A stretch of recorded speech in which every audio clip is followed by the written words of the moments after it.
Hello and welcome to Crantock Art Pottery here in the southwest of England. This is Penny Potter, and today I'm going to show you how to make up my template to make what I call the loving couple. This is something you can use for Valentine's Day if you want, or you can also turn it into like a mother and child. It's fairly adaptable. It's basically two figures. It's probably the simplest of builds that I've ever made. However, I've been working on it since the beginning of December, so it is one of these ones that is very deceptive. So the template, as usual, is available on our Etsy site. You can, of course, try to do it up yourself, but as I say, I've had some fun and days getting it right, but we'll see how it goes. So first thing you have to do is when you get the template, you cut out the pieces. I would advise sticking them onto a piece of cardboard and cut them out. Most of them are cut out in 5mm thick clay, apart from the pieces we're going to use for the head, or heads rather, which is cut into 1cm thick clay. Alongside that I've also got a knife, and I've got a stick that I can use for smoothing everything down. So let's start with the body part. Now, of course, one thing you can do with this, which I haven't done, is you could actually roll a pattern into this, which would be quite nice, but I'm keeping mine nice and plain. So we have two sections to it, a lower end and an upper end. The upper end is going to be the taller figure, the lower end obviously the lower figure. So what we do is we wrap it around so that the lower side of it tucks in and the higher side comes round like that. And what you're aiming for is these two V cuts to be opposite each other, because that's where the head's going to go. So you have that sort of nice flowing effect there. So having worked out how you're going to put it, we then simply score along the inside edge there, like so. Add some slip. Again, this is that down here that I've got here. It's this lovely mucky stuff. It's a combination of dry clay mixed in with water, which dissolves into this lovely sticky stuff. So do that, and we overlap it like that. Again, try and keep those two V's opposite each other and gently firm them down. Now, you don't want to lose that line. That sort of becomes important, but we do want to join it. So what we're going to do is we're going to turn it up like that, and I'm going to put a little coil in there. I apologise for the background noise. We're having the kiln serviced at the moment. So I'm going to put a little coil in there, and this is just going to hold it together during the firing. Like so. And if you're feeling particularly thorough about it, you can put one in at the top, but I'm not going to. The one at the bottom will do the job. So we have this sort of oval shape here, which is the basis for the whole thing. So next thing I'm going to do is I'm going to take the heads. So what I've done is I've simply cut out a 1cm thick lump of clay in a square as per the template. And this is just to make sure we have the right amount of clay. I could tell you weights, but when you get down to fiddly little things like this, it's easier just to cut it out. So I'm going to take that in my hand, I'm going to roll it into a ball. Okay, now I might have too much clay, we'll see in a minute. And then what I'm going to do with it is I'm going to shape it into the sort of shape that I want for my head. So I'm going to have it slightly narrower at the bottom to make a chin, slightly wider at the top, a bit rounded, and there we have the basis of the head. Okay, one head anyway. So that's going to fit on there in due course. So let's do the other head. Again, if you want to make your heads a bit smaller, then obviously just use a little bit less clay. This is one of those sorts of templates that can be modified and changed and fitted to your own needs. Let's just smooth that down again. Give my chin at one end, head at the other. So we're going to have one head looking up, one head looking down. Okay, so let's just put those to one side just for a moment, because I now want to deal with these V's. So these V's sort of make a curve for the heads to sit in. So again, I'm just going to score on the inside of that. I'm going to paint some slip on it, like so, and just bring those two together like that. And then I'm going to get a tiny little piece of clay that I'm going to put inside that curve. You see how we've got this sort of quite nice sort of curve coming in now. So get a little bit of clay, tuck it into there, and just smooth it in just to secure those two pieces together, stop them separating out during firing. And I'll do the same on the other side. So again, I'm just going to score the top of that V, rough it up a little bit, put a bit of slip in it, like that. Put the two together, so it sort of gives like a shoulder or neck to the figures. And again, a little bit of clay. I'm going to work some of this into the outside, so I'm going to make a tiny little coil like that, which is going to go into there, and just join those together. I'm all worried about the top figure.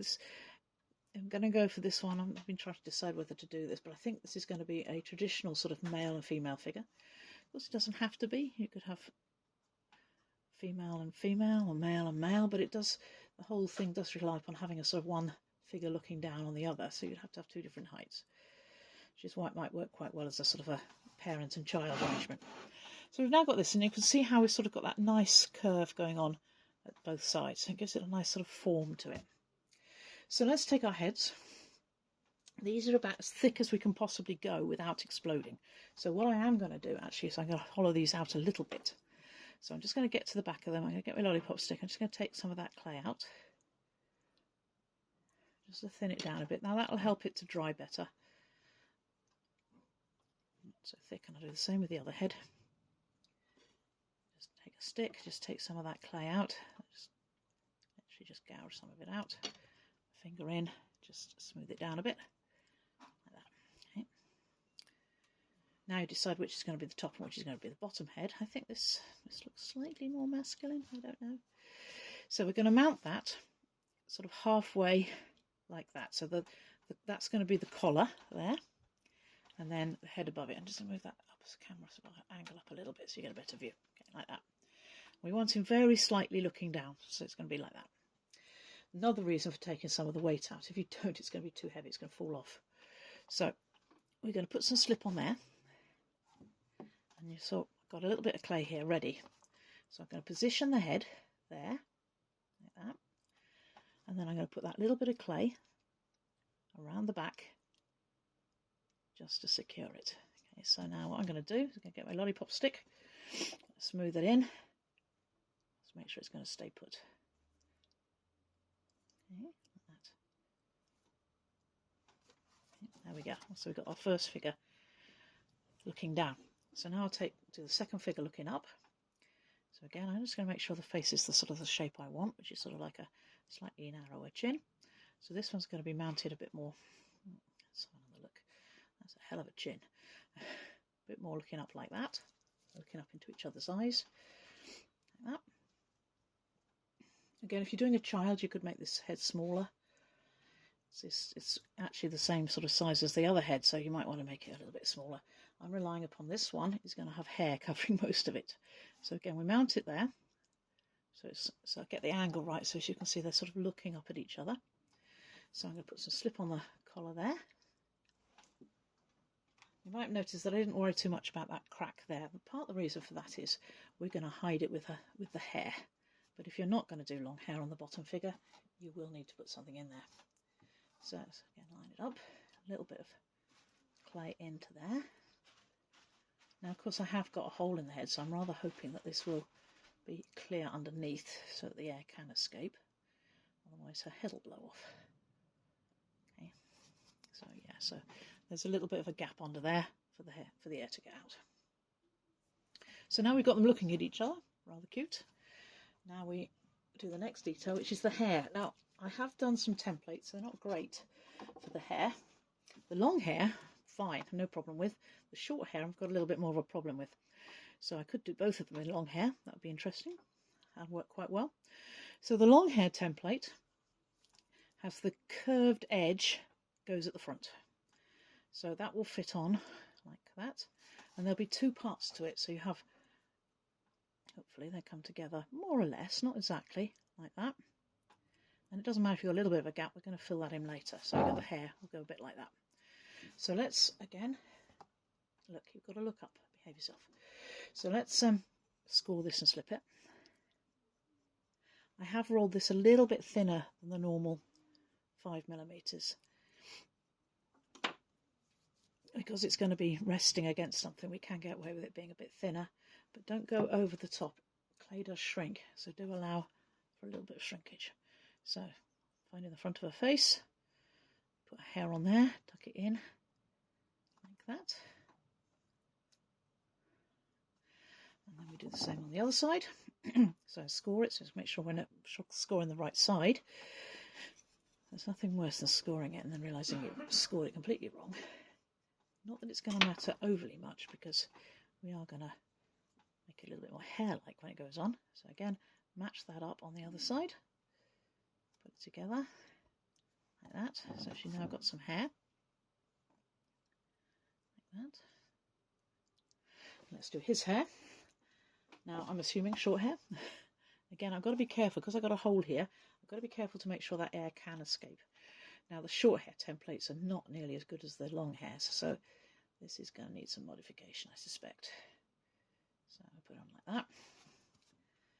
A bit like that. Is that going to work?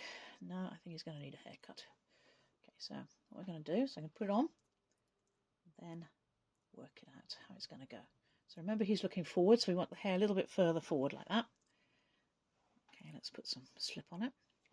This will also help to keep his head in place, because it's going to a little bit down onto the back there. Okay.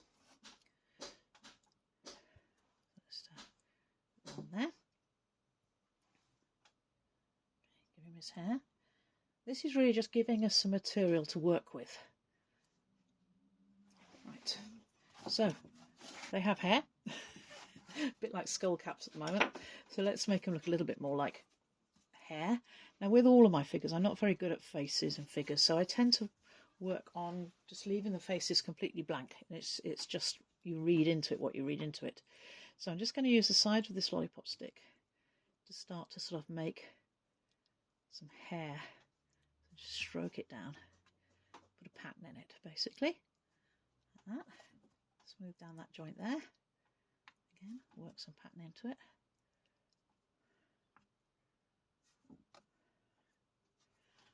There. Make sure you don't knock the heads too much, knock them off.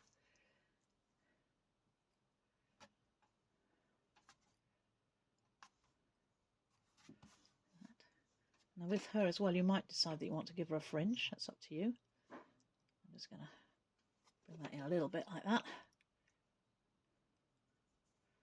Okay, right, let's sort him out. He does rather look at the moment like he's wearing some sort of medieval hat. So we're just going to smooth it in on the join. And then I'm going to take some of this side away.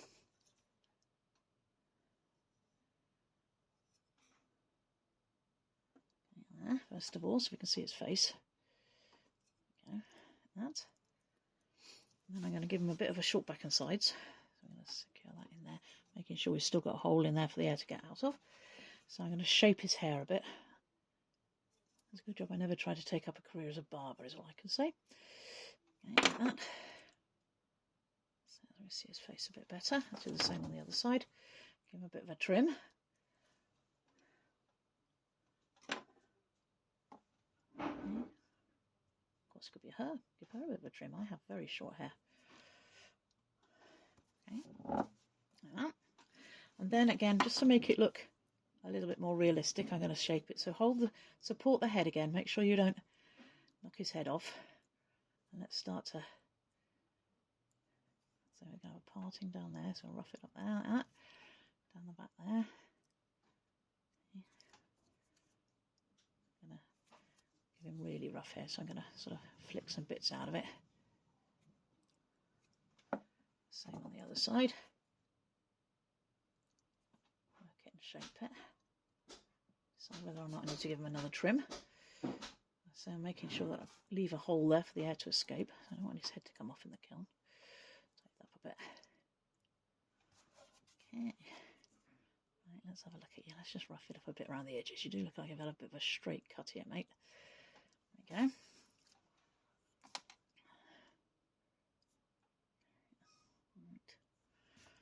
There we go. So now we just faff around a bit. One of the things that is quite nice to do, although I forgot to bring it up with me, is to actually put a little heart on there. You can do that. Just with a little heart cutter, just press it in, don't cut it right out, just make a shape with it. Or of course you could do it freehand. I tried doing it freehand, it does look better with the cutter, but then I'm not a great drawer of hearts. So you could also roll a pattern into the clay to start with, which will give you like a cloak effect. Right, so the last thing we do is make sure that they're looking properly at each other. There you go, he's looking into her eyes, she's looking into his. This sweep at the back does sort of give the impression that she's reaching up to him. Okay, there. And this at the front is that he's covering her and protecting her. Okay, that's it. Nice simple make. Took, as I say, it's taken me ages to get the template ready, but I hope you enjoy it. Thanks a lot. Bye.